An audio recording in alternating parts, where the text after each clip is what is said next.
You ask Tiger to solve. This deals with linear equations with one unknown. The final result is y equals -2. Let's solve it step by step. Simplify the expression. Expand the parentheses. Simplify the arithmetic.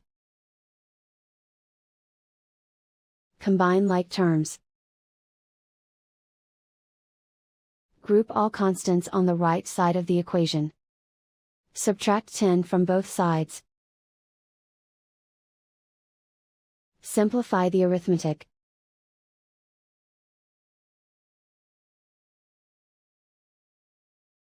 Isolate the y.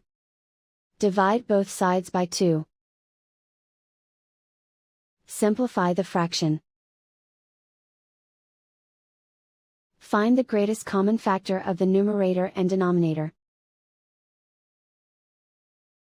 Factor out and cancel the greatest common factor.